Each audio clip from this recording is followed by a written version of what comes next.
The millionaire tugged his baseball cap lower and stepped into his own cafe. Nobody recognized Clayton Das.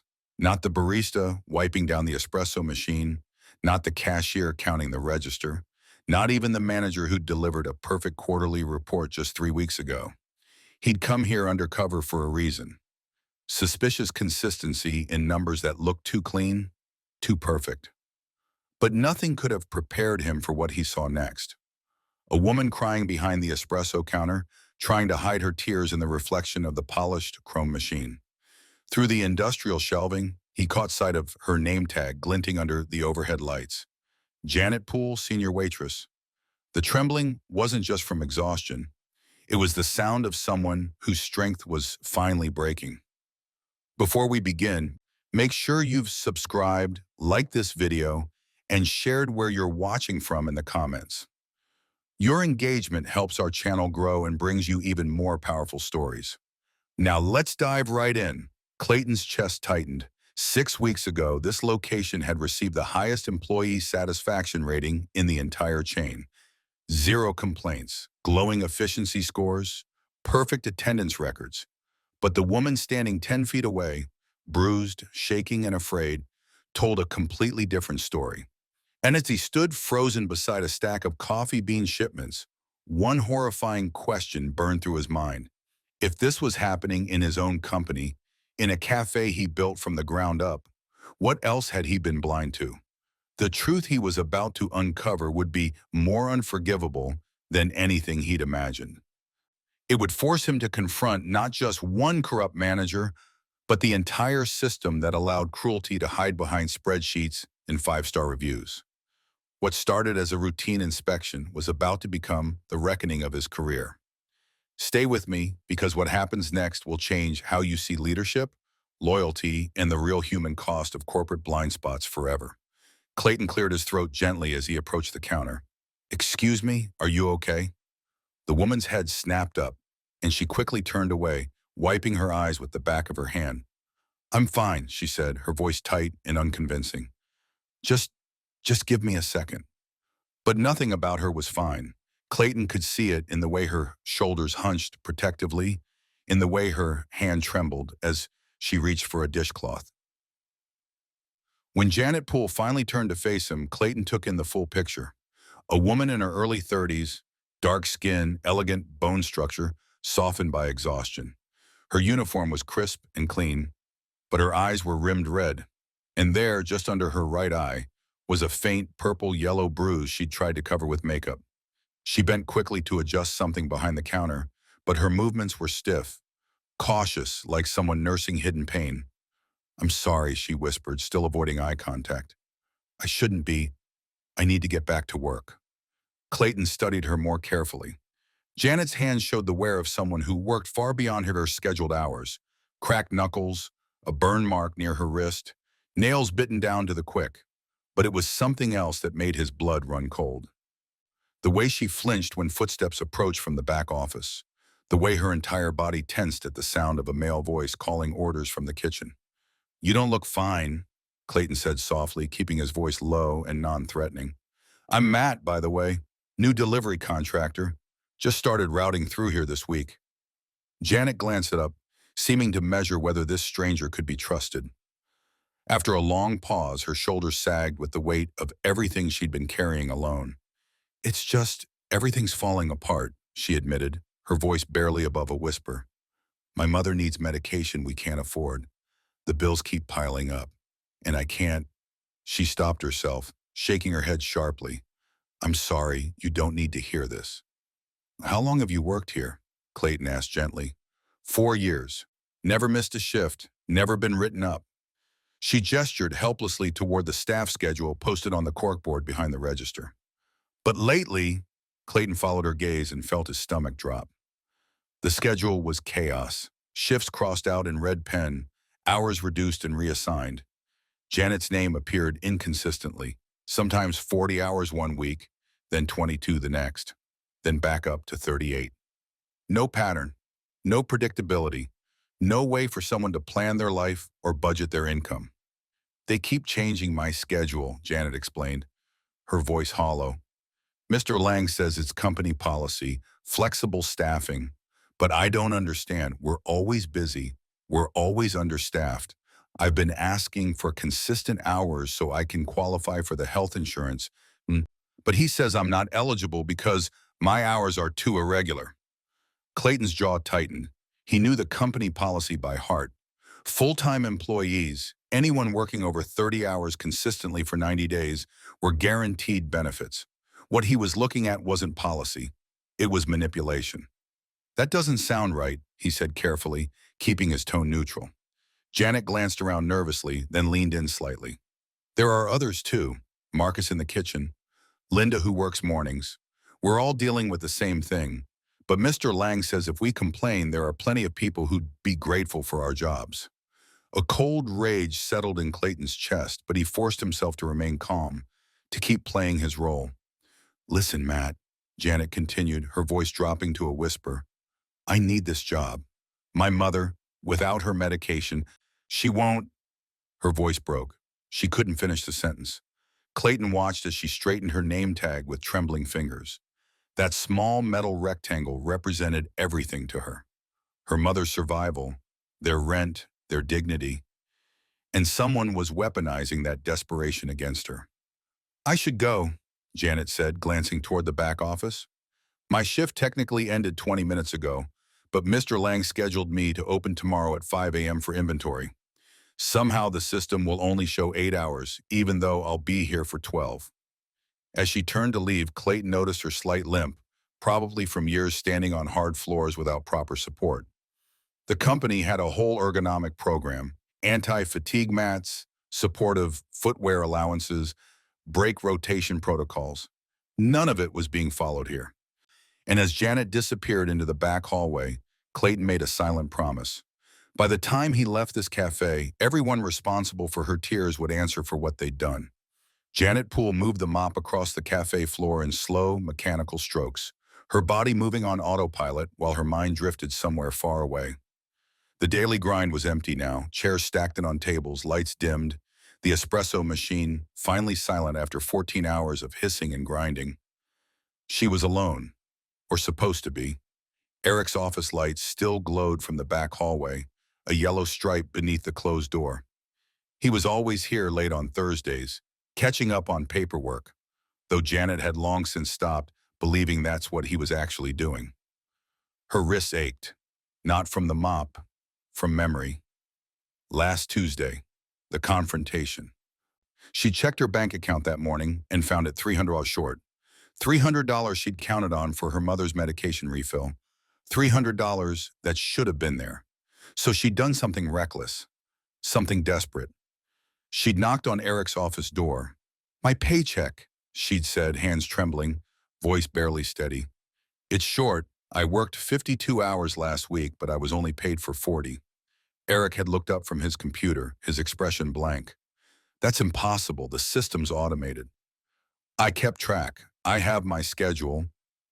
Are you calling me a liar, Janet? The air had shifted then. Dangerous. Cold. No, Mr. Lang. I need those hours. My mother's medication. Eric had stood, walked around his desk, stopped just inches from her, close enough that she could smell his cologne mixed with coffee. Let me tell you something, he'd said softly, his hand brushing against her arm. Light, casual, but wrong. If you keep making accusations like this, I'm going to start wondering if you're a good fit for this team.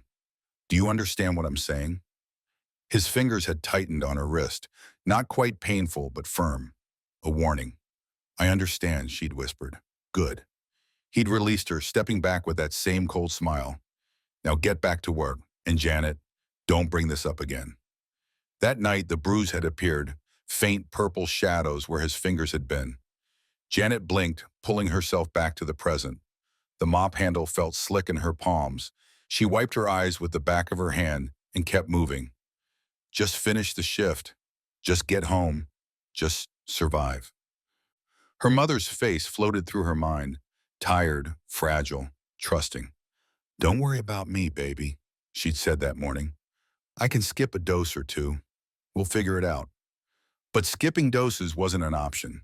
Not with her mother's heart condition, Not when every missed pill brought them closer to another hospital visit they couldn't afford. Janet swallowed hard and pushed the mop faster, as if movement alone could outrun the weight pressing down on her chest. Then she heard it. Eric's voice, muffled but clear through the office door. Cut another 10 hours from her schedule. Janet froze. Yeah, Poole, Janet Poole. Eric's voice was casual, almost bored. Say it's performance-based. She's been making mistakes. Attitude problems. Janet's heart slammed against her ribs. If she quits, it saves us the paperwork. And if she doesn't, Eric laughed, low and cold, well, she'll figure it out eventually. The mop slipped from Janet's hands. It hit the floor with a wet thud that echoed through the empty cafe like a gunshot. Silence. Then footsteps. Fast. Heavy. The office door flew open. Eric stood in the doorway, phone still pressed to his ear, his eyes sharp and searching. You hear something? He growled. Janet's mouth went dry. Her pulse roared in her ears. She bent quickly, grabbing the mop, and forced a shaky hum, some tuneless melody she didn't even recognize, pretending she'd been lost in thought, oblivious. Just me, Mr. Lang, she said, her voice too bright, too fast. Sorry, dropped the mop. Eric stared at her for a long, terrible moment. Then he stepped back into his office and closed the door. Janet's knees nearly buckled. She stood there, trembling, the mop handle gripped so tight her knuckles turned white. He's going to cut my hours. He's going to make me quit. He's going to take everything. Behind her in the shadows of the back hallway, Clayton Doss stood perfectly still. He'd heard every word, and his hands, hidden in his pockets, were clenched into fists so tight his nails bit into his palms. Clayton Doss stood in the alley behind the daily grind, staring at the cafe's back entrance. The building was dark except for the emergency exit signs glowing red through the windows. Janet had left an hour ago, limping toward the bus stop with her shoulders hunched against the cold. Eric had finally locked up 20 minutes after that. Climbing into his BMW with a satisfied smirk, Clayton wanted to wipe off his face. Now the cafe was empty. Clayton pulled out his phone and opened the security app his team had sent him earlier. With a few taps, he disabled the motion sensors and bypassed the alarm system. The back door's electronic lock clicked open. He stepped inside. The cafe felt different at night, hollow, lifeless. The smell of coffee had faded, replaced by the sharp tang of industrial cleaner. Clayton moved through the darkness with purpose, his phone's flashlight cutting a narrow beam through the shadows. Eric's office was at the end of the back hallway, door closed but not locked. Clayton pushed it open and slipped inside. The office was small, cluttered with filing cabinets, motivational posters, and a desk buried under papers. But what caught Clayton's attention was the computer monitor, still glowing, login screen active but not locked out. Careless. Clayton sat down and tapped the keyboard. The screen flickered to life, and Eric's desktop appeared. No password required. He'd left himself logged into the company payroll system. Clayton's pulse quickened. He opened the payroll dashboard and started scrolling. At first, everything looked normal. Employee names, hours worked, wages paid. But then he noticed the patterns. Janet Poole, 52 hours worked, 40 hours paid. Marcus Chen, 48 hours worked, 35 hours paid. Linda Morrison, 4 hours worked, 32 hours paid. Every single employee was being systematically shorted. Clayton's jaw clenched. He opened the vendor payment records next, and his stomach turned. Duplicate payments. Same vendor, same invoice number, paid twice within days of each other. Hundreds of transactions. Thousands of dollars siphoned off and redirected to accounts Clayton didn't recognize. Then he found the personnel files. He clicked on Janet's name, and a document appeared. Poole Janet, probation notice, confidential. Clayton read the first paragraph and felt his blood turn to ice. Employee exhibits ongoing performance issues, including insubordination, poor attitude, and failure to meet basic job requirements. Recommendation: termination effective within 30 days. Justification: multiple documented incidents of workplace misconduct. It was all lies. Every word was a fabrication designed to justify getting rid of her before she could complain, before she could report the wage theft, before she could fight back. Clayton's hands shook as he pulled out his phone and started taking photos. Payroll records, vendor payments, Janet's file, everything. Then the security light outside flickered. Clayton froze. Footsteps, keys jingling. The back door opened. Eric. Panic surged through Clayton's phantom. He glanced around the office, nowhere to hide except behind a tall metal filing cabinet wedged against the wall. He slipped behind it just as the hallway light flicked on. Eric's voice echoed down the corridor, muttering to himself. Forgot the damn spreadsheet. Of course I did. Clayton pressed himself against the wall, barely breathing, his heart hammering so loud he was sure Eric would hear it. The office door swung open. Eric stepped inside, still talking to himself as he moved to the desk. Corporate loves clean numbers. They'll never know. Nobody checks this closely. He tapped the keyboard, waking the monitor, and the printer whirred to life. Pages began spitting out. Payroll summaries, falsified reports, numbers that looked perfect on paper but hid theft underneath. Clayton stayed absolutely still, his phone gripped tight in his hand, every muscle locked in place. Eric grabbed the papers, tapped them into a neat stack, and muttered, perfect, just perfect. Then he turned and walked out, flicking off the light as he went. The back door slammed shut. The lock clicked. Clayton exhaled shakily and stepped out from behind the cabinet. His legs felt weak, his pulse still racing. He looked down at his phone. 17 photos. Irrefutable proof. But as he stood there in the dark office, staring at the glowing screen full of Eric's cruelty disguised as corporate efficiency, Clayton felt something deeper than anger. He felt shame. This was his company, his brand, his responsibility.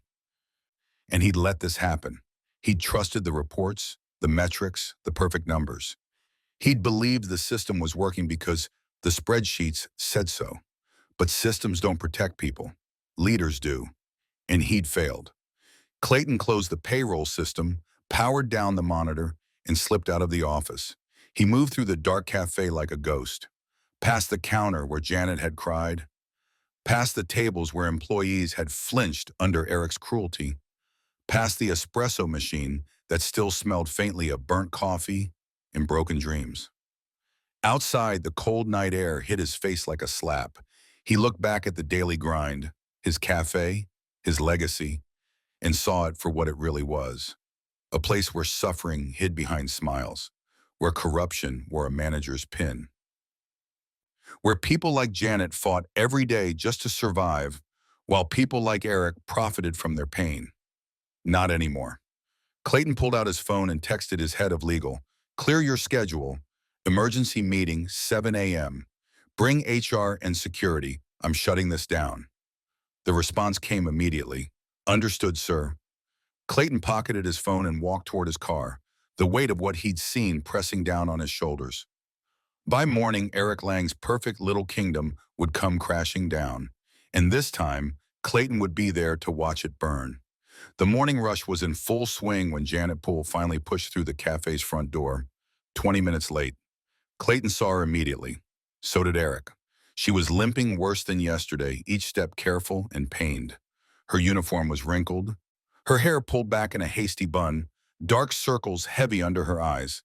She looked like someone who hadn't slept, who'd spent the night worrying about bills and medication and whether tomorrow would be worse than today. Eric was behind the counter, arms crossed, waiting. Nice of you to join us, Janet, he called out loudly enough for the entire cafe to hear.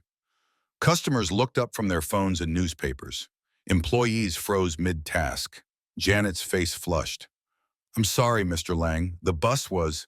I don't care about your excuses. Eric grabbed an envelope from beneath the register and tossed it onto the counter. It skidded across the surface and landed near the edge. Your paycheck. Though honestly, I'm not sure you've earned it this week. Janet reached for the envelope with trembling hands. And let me make something crystal clear, Eric continued, his voice dripping with contempt. If you want sympathy, get it somewhere else. This is a business, not a charity. You show up late, you drop things, you create problems. Why should I keep paying you? A woman at the nearest table looked away, uncomfortable. A man sipping coffee cleared his throat and pretended to check his phone. Janet's eyes filled with tears, but she blinked them back. I understand, Mr. Lang. Do you? Because I'm starting to wonder if you really want to work here. I do. I need. Then start acting like it. Eric turned his back on her dismissively. Get to work. The espresso machine needs cleaning. And if I see you moving that slowly again, we're going to have a serious conversation about your future here. Janet nodded silently, clutching the envelope to her chest and hurried toward the back. Behind the counter, partially hidden by the industrial coffee grinder, Clayton stood with his fists clenched so tight his knuckles were white. Every instinct screamed at him to intervene, to tell Eric exactly who he was and watch the man's smug face crumble. But not yet. He needed more evidence. He needed to make sure Eric couldn't wriggle free, couldn't hide behind excuses or technicalities. So he waited, and he watched. 15 minutes later, Clayton found Janet in the back hallway, struggling to carry a tray loaded with dirty dishes. She was moving slowly, favoring her right leg, her breath coming in short gasps. Let me help, Clayton said quietly, stepping beside her. I can do it, she said, but her voice was hollow. I know you can. But you don't have to. He took one side of the tray, and together they carried it to the dishwashing station. When they set it down, Janet leaned against the counter, exhausted. You don't deserve this, Clayton said softly. Janet looked at him, and for a moment something flickered in her eyes. Hope, maybe, or gratitude. But it died just as quickly. It's just life, Matt. People like me don't get choices. That's not true, She laughed bitterly. Isn't it? You think I want to work for someone who treats me like dirt? You think I enjoy coming here every day knowing he's going to find some reason to humiliate me? Her voice cracked. I stay because my mother needs medication I can't afford without this job. I stay because rent is due and we're already 2 weeks behind. I stay because I don't have anywhere else to go. Clayton felt something break inside his chest. Janet, I need to get back to work, she whispered, and before he could say anything else, she was gone. 2 hours later, Clayton was restocking supplies near the storage room when he heard Eric's voice again, sharp and cruel. Marcus, get over here. Now. A young man in a kitchen apron appeared, looking nervous. You call this clean? Eric gestured toward the espresso machine. It's covered in milk residue. What am I paying you for? I cleaned it this morning. Then you did a terrible job. Do it again. And if it's not spotless, in 10 minutes, you can clock out and go home, unpaid. Mr. Lang, I can't afford. Then do your job right the first time. Clayton pulled out his phone, opened the voice recorder app, and hit record. He angled it toward Eric, keeping it hidden behind a shelf. Eric continued his tirade, his voice clear and unmistakable. I'm so tired of dealing with lazy, incompetent staff. You people act like I owe you something. Newsflash, you're replaceable. Every single one of you. Marcus said nothing, just nodded and returned to the espresso machine, his shoulders hunched in defeat. Eric turned toward the storage room and Clayton quickly pocketed his phone, the recording safely saved. Perfect. Clear. Irrefutable. That evening, after his shift ended, Clayton sat in his car outside the cafe staring at his phone. He'd pulled up his head of HR's contact information, his thumb hovering over the call button. One call, that's all it would take. He could set everything in motion from here. Legal team, termination proceedings, employee compensation. Clean, professional, distant. But something stopped him. This wasn't just about policy violations or payroll fraud. This was about people. Janet, Marcus, Linda, every employee who'd suffered under Eric's cruelty while corporate metrics painted a picture of perfection. They deserved more than a phone call. They deserved to see justice delivered face to face. Clayton closed the contact screen and opened his calendar instead. Tomorrow afternoon, staff meeting. Eric would be there along with every employee he'd tormented. That's where it would happen. Clayton started the car and pulled out of the parking lot, his jaw set with determination. By this time tomorrow, Eric Lang's kingdom of cruelty would be nothing but rubble, and Clayton would make sure everyone watched it fall. The cafe was quieter now, the lunch rush over, a handful of customers scattered at tables sipping afternoon coffee. Clayton had sent a text to Eric an hour ago. Emergency staff meeting, 3 p.m., all hands. Eric had responded with a single eye roll emoji and, fine, this better be quick.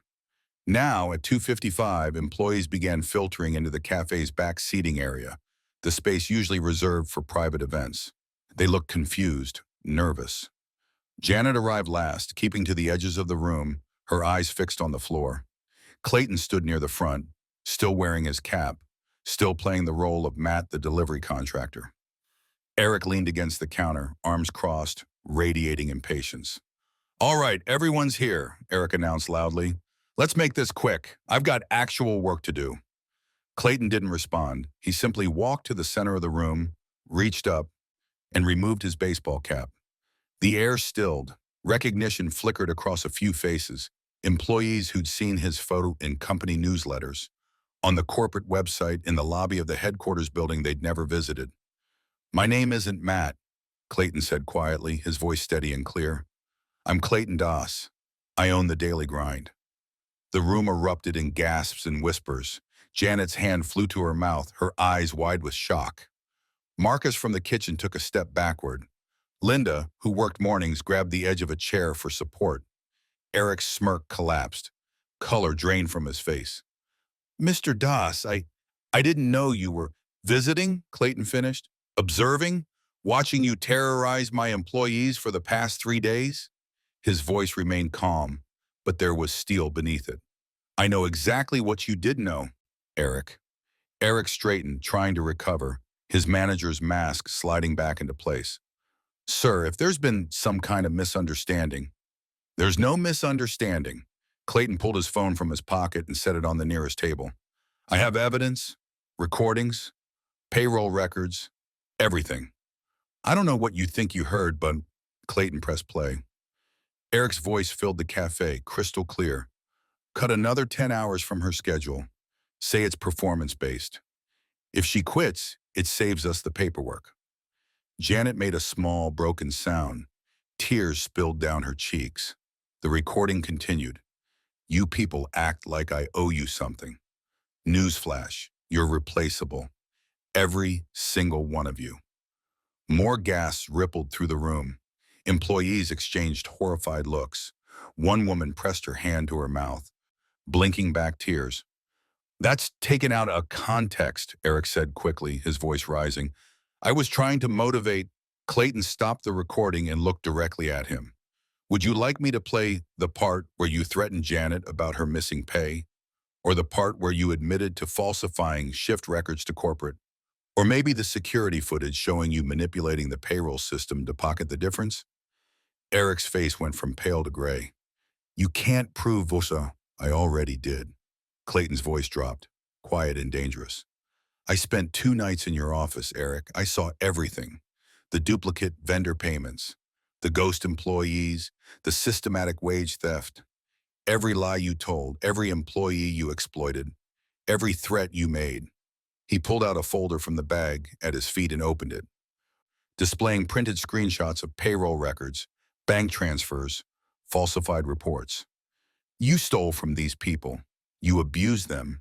You created a culture of fear and called it management.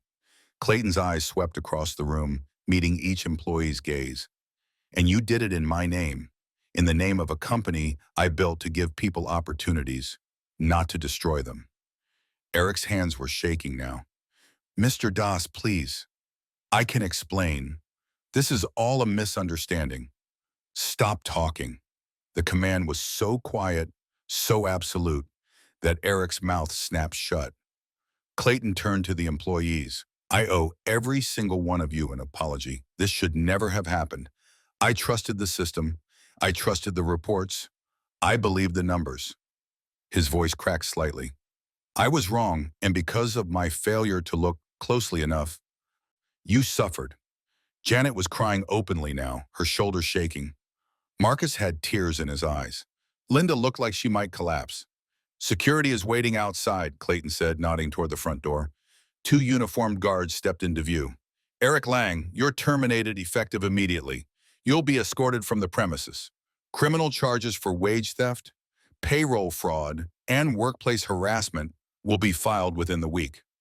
You can't do this, Eric shouted, his composure finally shattering. I've worked here for 5 years. I've built this location from— You built nothing, Clayton interrupted. Uh, you stole, you lied, you hurt people who trusted you, and now you're done. The security guards moved forward, positioning themselves on either side of Eric. This is illegal. I'll sue me, Clayton said flatly. I have 17 witnesses, 4 recordings, and a forensic audit that will hold up in any court in the country. Try it. Eric's face twisted with rage and fear as the guards took his arms. You people are all ungrateful. Every one of you. I gave you bus. I kept this place running. No one responded. No one even looked at him. As the guards escorted Eric toward the door, he shouted over his shoulder, You'll regret this, all of you. The door closed behind him and the cafe fell into stunned silence. For a long moment, nobody moved. Nobody spoke. The weight of what had just happened settled over the room like snow. Then Janet whispered, barely audible, Is it really over? Clayton looked at her, this woman who'd carried so much weight, who'd fought so hard just to survive, who'd never stopped showing up even when every day meant facing her abuser. It's really over, he said softly, and I promise you it will never happen again.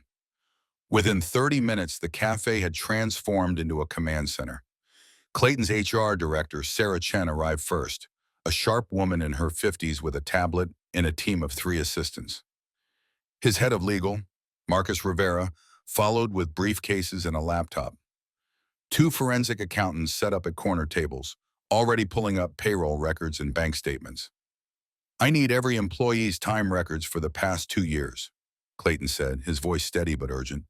Cross-reference them with what was actually paid. I want exact numbers, every stolen dollar, every missing hour. Sarah nodded, already typing. We'll have preliminary figures within the hour. And I want new policies drafted by tonight, Clayton continued. Anonymous reporting hotline, direct access to corporate oversight, mandatory management audits every quarter, no more blind spots. Consider it done, Marcus said. The employees watched from the edges of the room, still stunned, still processing. Clayton turned to them, his expression softening. I know this is overwhelming, but I need you to trust me. Every hour Eric stole from you will be repaid with interest. Every threat he made will be documented and prosecuted. And we're going to rebuild this cafe into what it should have been from the beginning, a place where people are treated with dignity. A few heads nodded. Others looked like they might cry. For now, take the rest of the day off, paid. Go home, rest, process this. We'll reconvene tomorrow morning to discuss next steps. The employees began to disperse slowly, some pausing to shake Clayton's hand or whisper thank yous. But one person stayed behind, sitting alone near the break room, her head bowed. Janet. Clayton walked over quietly and sat down beside her. For a moment, neither of them spoke. You shouldn't have had to survive this, he said softly. Janet shook her head, tears sliding down her cheeks. I just didn't want to lose my job. My mother, she needs me. I couldn't afford to fight back. I know. Clayton's voice was gentle. And that's exactly what Eric counted on. He weaponized your desperation. He knew you'd endure anything because the alternative was worse. Janet wiped her eyes with the back of her hand. I kept thinking, maybe if I just worked harder. Maybe if I didn't complain. Maybe if I stayed invisible, he'd leave me alone. But he didn't. No, her voice broke. He got worse. Clayton exhaled slowly, the weight of his own failures pressing down on him. I'm sorry, Janet. I should have known. I should have looked closer. I built this company and I let someone like Eric corrupt it. You didn't know, Janet whispered. That's not an excuse. He looked at her directly. But I'm going to make it right, starting now. Janet glanced up confused. Clayton leaned forward, his voice steady and clear. You didn't lose your job, Janet. You just earned a better one. Her brow furrowed. What do you mean? I'm offering you the position of cafe manager. The room, which had been quietly buzzing with activity, went silent. Sarah looked up from her tablet. Marcus paused mid-sentence on his phone call. The accountant stopped typing, Janet stared at Clayton like he'd spoken a foreign language. I, I don't understand. This cafe needs a manager, someone who understands what it means to work hard, to care about people, to show up even when everything's falling apart. Clayton held her gaze. That's you, Janet. Tears spilled freely now. Mr. Das, I'm not qualified. I don't have a degree. I've never managed anyone. I'm just a waitress. You're not just anything, Clayton interrupted gently. You already did the work, Janet. You held this place together while Eric tried to tear it apart. You showed up every day despite the abuse, the threats, the fear. You protected your coworkers when you could. You kept serving customers with kindness even when you were breaking inside. He paused. That's leadership. That's what I need. I just need to give you the title. Janet covered her face with her hands, her shoulders shaking. I don't know if I can. You can, Clayton said firmly, and you won't be alone. You'll have training, support, resources, and a direct line to corporate oversight. No more hiding, no more suffering in silence. She lowered her hands slowly, her eyes red and swollen. Why me? Because you understand what this cafe should be. You understand the people who work here, who depend on this place for their livelihoods. You understand dignity. Clayton's voice softened. And because you deserve it. The silence stretched long and heavy. Then Janet whispered so quietly Clayton almost missed it. Okay. Okay. She nodded, tears still streaming. I'll try. I don't know if I'll be any good, but I'll try. A smile broke across Clayton's face. The first genuine smile he'd felt in days. That's all I need to hear. He stood and extended his hand. Janet took it, her grip tentative at first, then firmer. Around them, the cafe began to applaud. Sarah, Marcus, the accountants, even a few employees who'd lingered near the door. The sound built slowly, filling the space with something that hadn't existed there in a long time. Hope. 3 weeks later, Janet Poole stood behind the counter wearing a navy blazer over a crisp white blouse. Her name tag now reading Janet Poole. Spanier, the bruise that had shadowed her eye was gone, replaced by something new. A quiet confidence that showed in the way she moved, the way she spoke, the way she held herself. The cafe had changed too. The schedule board near the break room now displayed consistent, fair shifts. No more last-minute changes, no more manipulated hours. An anonymous suggestion box sat beside it, labeled Staff Voice Board, where employees could post concerns, ideas, or feedback directly to management without fear. Janet had implemented it on her second day. People need to know they can speak up, she told Clayton, without consequences. Now, on a Tuesday morning, she stood reviewing inventory with Marcus, who'd been promoted to assistant manager. They worked side by side, discussing vendor orders and shift coverage with easy collaboration. Linda requested Thursday off for her daughter's recital, Marcus said. I can cover the afternoon shift if you want to take morning. Janet nodded, marking the schedule. Perfect. And make sure she knows it's approved. No penalties, no guilt. Marcus smiled. Already done. The bell above the door chimed. Clayton Das walked in. No disguise this time, no baseball cap. Just himself. But instead of stiffening with fear, the cafe seemed to brighten. Employees waved. A barista called out, Mr. Das, your usual? Please, Clayton replied with a warm smile. He watched as Janet moved through the space with practiced ease, checking in with staff, greeting a regular customer by name, pausing to help a new hire with the espresso machine. The cafe felt alive. Laughter echoed from a corner table where two employees were on break, genuinely relaxed. A customer complimented the pastry selection. The barista hummed while steaming milk. Even the lighting seemed warmer somehow, though Clayton knew nothing physical had changed. What had changed was the atmosphere. The fear was gone. Janet noticed Clayton and approached, her expression brightening. You didn't tell me you were coming. Surprise inspection, he said with a grin, though I have a feeling I won't find anything worth criticizing. Let's hope not. She gestured toward a quiet table near the window. Coffee? They sat together and Clayton watched as she settled into her seat. No nervous fidgeting, no hunched shoulders. She looked comfortable in her own skin in a way she hadn't 3 weeks ago. How's your mother? Clayton asked. Better. Janet's smile was genuine. The new health coverage kicked in last week. She's starting physical therapy. The doctors are optimistic. Good. That's really good. They sipped their coffees in companionable silence for a moment. Then Clayton leaned forward, his expression serious but kind. I've been reviewing the metrics from all our locations, he said.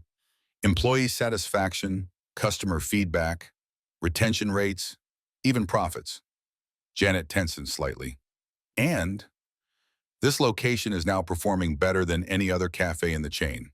He pulled out his phone and showed her the data. Customer satisfaction is up 32%. Employee turnover dropped to 0. And profits? He smiled. Highest we've ever seen, without a single employee being exploited to get there. Janet stared at the numbers, stunned. I didn't realize. You created something here, Janet. A model that actually works. People want to come to work. Customers feel the difference. The entire operation runs smoother because everyone involved feels valued. She shook her head, a soft laugh escaping. All I did was listen. Clayton set down his phone and looked at her directly. That's what most leaders forget.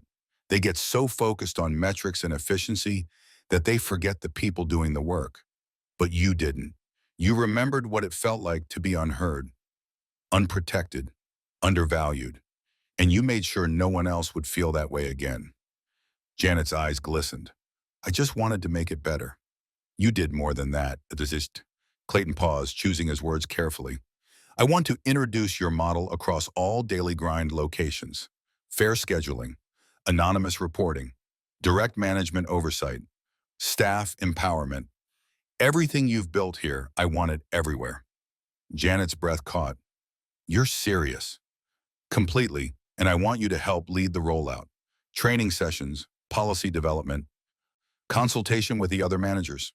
He smiled. You're not just managing this cafe anymore, Janet. You're helping reshape the entire company. For a long moment, she couldn't speak. Then tears spilled over, though this time they were different from the ones Clayton had witnessed 3 weeks ago. These weren't tears of fear or exhaustion. They were tears of hope. Thank you, she whispered, for seeing me, for believing I could do this. You already were doing it, Clayton replied. I just had to get out of the way and let you. 6 months later, the International Business Leadership Summit filled a grand ballroom in downtown Chicago with 500 executives, entrepreneurs, and corporate leaders. Crystal chandeliers cast warm light over round tables covered in white linen. The air hummed with polite conversation and the clink of water glasses. Clayton Doss stood backstage, adjusting his tie, reviewing his notes one final time. The moderator was introducing him now, listing his achievements. Successful entrepreneur, CEO of the Daily Grind, 47 locations nationwide. Rising profits, industry innovator. All true, but none of it captured what he was about to say. Ladies and gentlemen, please welcome Clayton Doss. Applause filled the room as Clayton walked onto the stage. He stood behind the podium, looking out at the sea of faces. People like him, people who ran companies, made decisions, trusted systems. He began. 6 months ago, I walked into one of my own cafes disguised as a delivery contractor. Nobody recognized me. Not the staff, not the manager, not even the security cameras programmed with facial recognition. He paused. I went undercover because the reports looked too perfect. Perfect employee satisfaction. Perfect efficiency. Perfect numbers. The room was silent now, every eye on him. What I found was a woman crying behind the espresso machine. Her name was Janet Poole. She had a bruise under her eye, trembling hands, and tears she couldn't hide. And according to my corporate reports, she worked at one of our best-run locations. Murmurs rippled through the audience. Over the next 3 days, I witnessed systematic abuse, wage theft, manipulated schedules, intimidation, threats, a manager who stole from employees and called it efficiency, a culture of fear disguised as corporate success. Clayton's voice remained steady, but the weight of his words pressed into the room. And the worst part? It wasn't what one manager did. It was what I let happen by not looking closely enough. He let that settle. I built my company on values, dignity, fairness, opportunity. But somewhere along the way, I stopped seeing the people and started trusting the metrics. I believed spreadsheets instead of listening. I assumed systems would protect employees when systems only protect themselves. Clayton stepped away from the podium, moving to the edge of the stage. Janet Poole worked 4 years in that cafe, never missed a shift, never complained. She endured abuse because she needed the job to pay for her mother's medication. And my company's metrics called her satisfactory. That's unforgivable. The silence was absolute. So we changed everything. We fired the manager. We compensated every employee for stolen wages. We rewrote policies. And we promoted Janet to cafe manager. Not because we felt guilty, but because she already understood what leadership meant. She'd been leading all along. We just hadn't been paying attention. Clayton returned to the podium and pulled up a slide showing the Daily Grind Employee Council logo. Today, I'm introducing the Daily Grind Employee Council, a direct channel giving workers access to corporate leadership without fear of retaliation. Every location will have employee representatives. Every concern will be heard. And every quarter, I'll visit locations unannounced, not to inspect numbers, but to listen to people. He looked directly at the audience. Your companies have Janets too, people suffering in silence while your reports say everything's fine. The question is, will you look closely enough to see them? The applause started slowly, then built, genuine, sustained, and thoughtful. 2 hours later, Clayton drove through familiar streets, pulled into a parking spot, and walked toward the Daily Grind Cafe where it all began. Through the glass doors, he could see the afternoon light streaming across polished tables. The cafe was moderately busy, a few customers reading, others chatting, the espresso machine humming steadily. And there was Janet. She stood near the counter helping a new employee, a young woman who looked nervous as she practiced steaming milk. Janet's hands guided hers gently, her voice calm and encouraging. When the employee finally created perfect foam, Janet laughed, effortless, genuine, free. The bruise was long gone. So was the fear. In its place was confidence, warmth, and something that hadn't existed 6 months ago, joy. Clayton stepped inside and Janet looked up. Her face broke into a wide grin. "Mr. Doss, you didn't tell me you were coming." "Surprise visit," he said with a smile. "Coffee on the house?" She shook her head, still grinning. "Not today. It's on you, boss." He laughed. "Fair enough. But only if you make it, Manager Poole." They stood at the counter together while Janet prepared 2 cappuccinos, her movements practiced and sure. The new employee watched with admiration. Another staff member waved from the back. A customer called out a thank you as they left. Everything felt right. As Clayton prepared to leave, he paused at the door and glanced back through the glass. Janet was laughing again, helping another customer, her name tag catching the light. Janet Poole, manager. The sound of her laughter mixed with the hiss of the espresso machine and the rich smell of roasted beans. The cafe hummed with life, not the frantic energy of fear-driven productivity, but the steady rhythm of people who felt valued, heard, and safe. For the first time, the Daily Grind truly lived up to its name. Not just a business, but a story of redemption. A place where mistakes were acknowledged, cruelty was confronted, and people were given the chance to rebuild what had been broken. Clayton pushed open the door and stepped into the afternoon sun. He'd learned something unforgivable 6 months ago. That suffering can hide behind perfection, that metrics can lie, and that corporate blindness breeds cruelty. But he'd also learned something else. That change begins the moment you stop trusting reports and start listening to people. That leadership isn't about control, it's about courage. And that sometimes the most important thing a CEO can do is remove their cap, reveal their identity, and stand with the people who've been invisible for far too long. Janet had taught him that, and he would never forget it. If this story moved you, share the moment. Don't let it fade. Follow Motherland Stories and tap that like button to keep these voices alive.